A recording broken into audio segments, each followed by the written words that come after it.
Hello and welcome to the Nutrition Diva podcast. I'm your host, Monica Reinagel.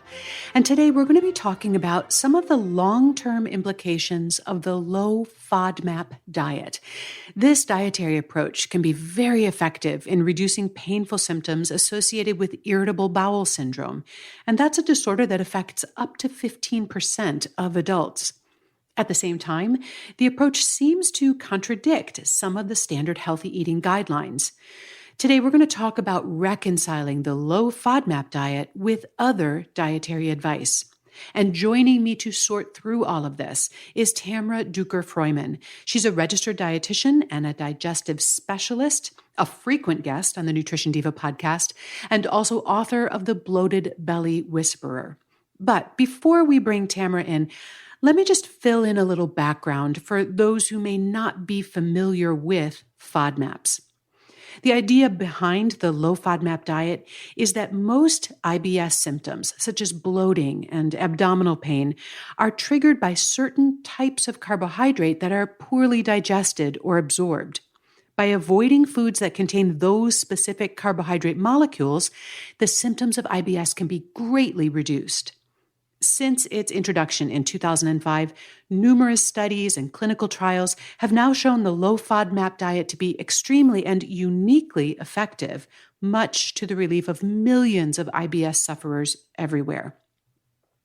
The term FODMAP is actually an acronym for the different types of carbohydrate molecules that are targeted in this approach: fructans, oligosaccharides, disaccharides, monosaccharides, and polyols. Foods that are high in one or more of these special molecules include wheat, rye, onions, legumes, lentils, dairy products, mushrooms, and cauliflower. And the low FODMAP diet also limits certain fruits, such as apples and pears, and sweeteners, such as honey, which are higher in fructose. So here's where it gets a little tricky. We talk so much about the value of fiber in a healthy diet. Incorporating more fiber into your diet can help regulate blood sugar and cholesterol, manage your appetite and your weight, and promote a healthy microbiome. But many foods that are high in fiber are also high in FODMAPs.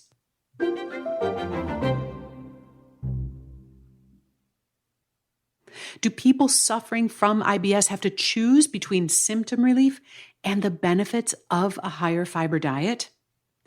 So let's bring Tamara into the conversation. So Tamara, in addition to your extensive knowledge of all things gut related, you also have very extensive clinical experience working with patients. And I want to share with you a couple of specific questions that I've gotten from my listeners. Now, I realize we're not going to be giving individual advice or medical advice in a podcast, but I think their questions really raise some interesting questions.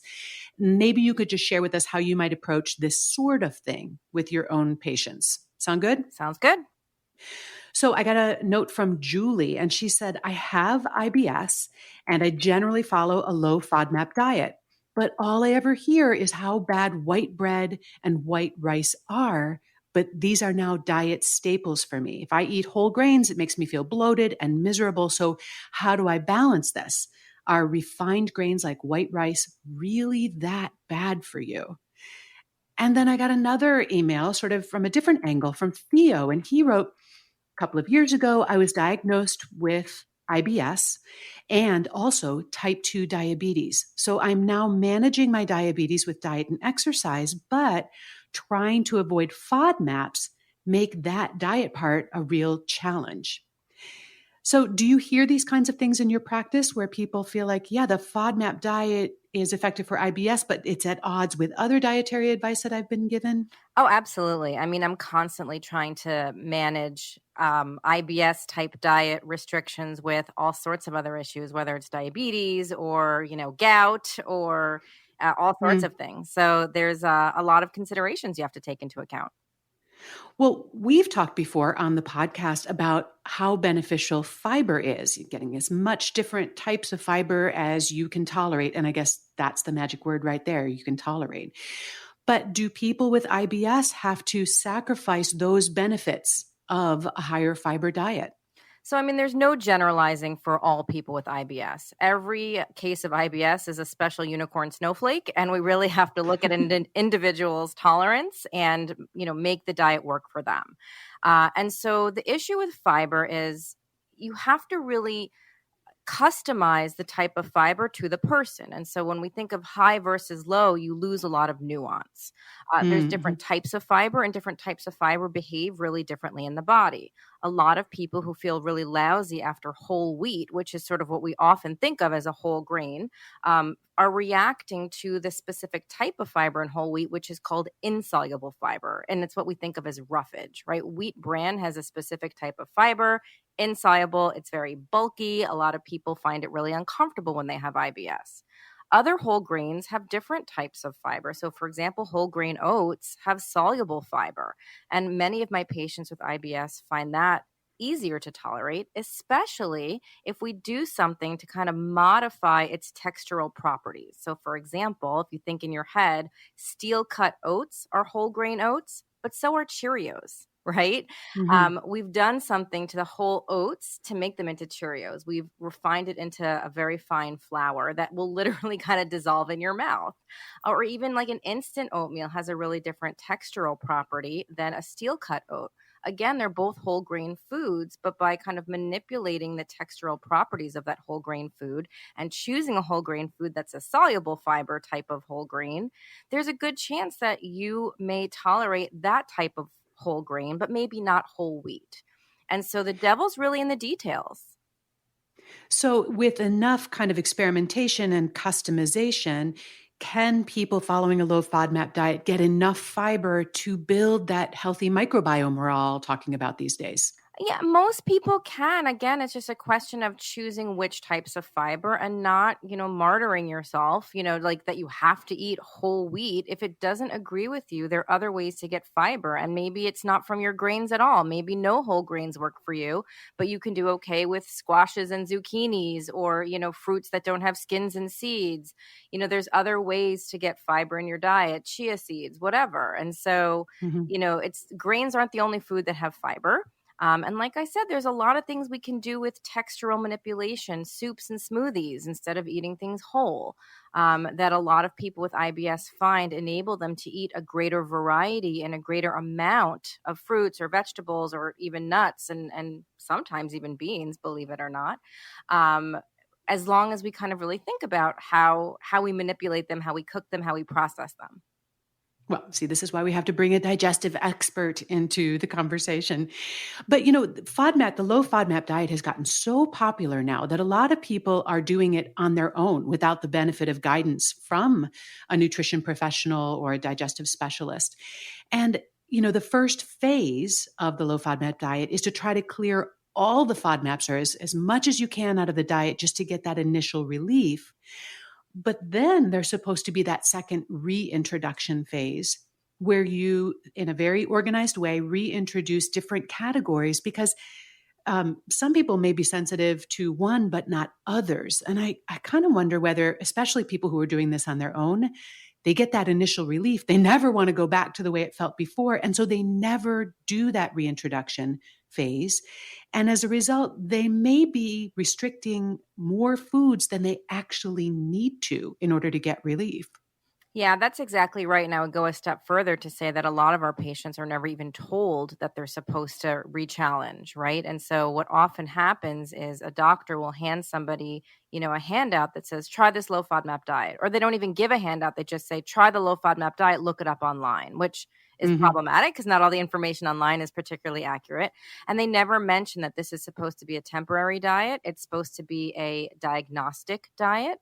And that there is supposed to be a reintroduction period. Honestly, it only takes about 2 weeks on the diet for most people to know if it's going to help or not. And after about 2 weeks, for most people, it's prudent to start challenging if it helped. And if it didn't help after 2 weeks, it's not going to help if you wait Yeah. another 4 weeks or 6 weeks or a year. And so you can know pretty quickly on this diet whether or not it has promise. So I'm curious from your experience working with patients, when you do that reintroduction phase, do most of them are most of them able to reintroduce a significant number of foods? How many people really are sensitive to all the FODMAPs across the board? So again, it depends. If you're dealing with someone who truly actually has IBS, then most of my patients can tolerate at least one of the groups, if not more.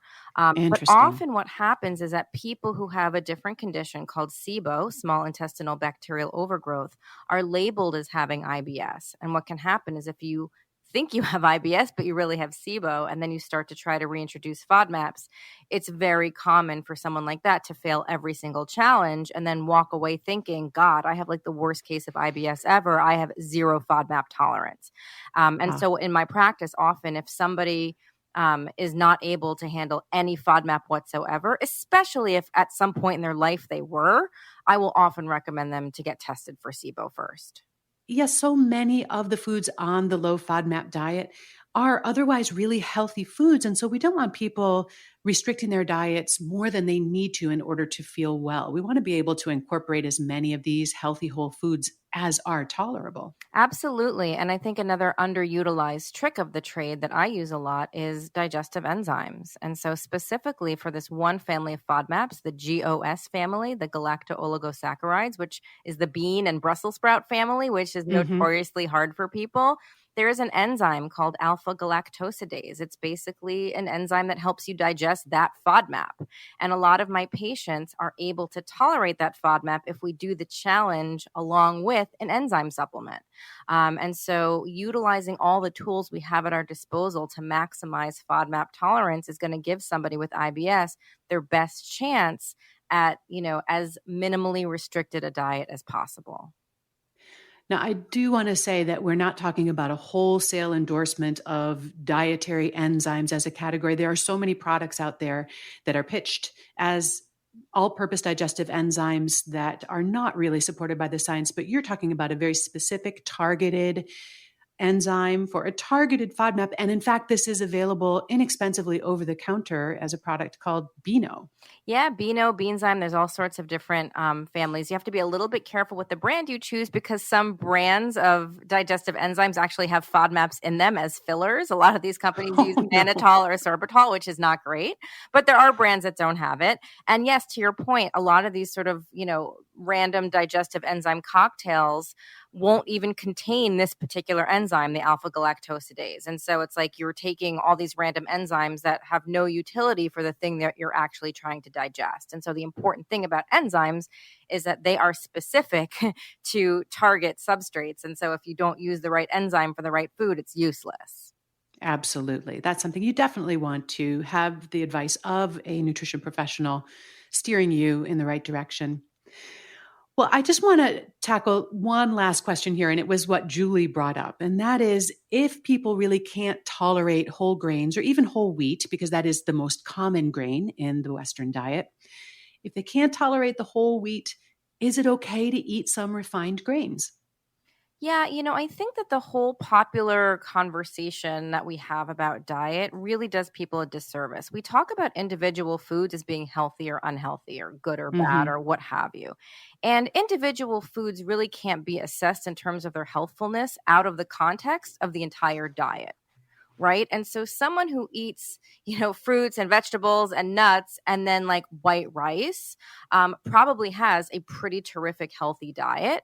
And the white rice is not diluting the diet quality so much that we would say that, it's having a deleterious effect on their diet quality.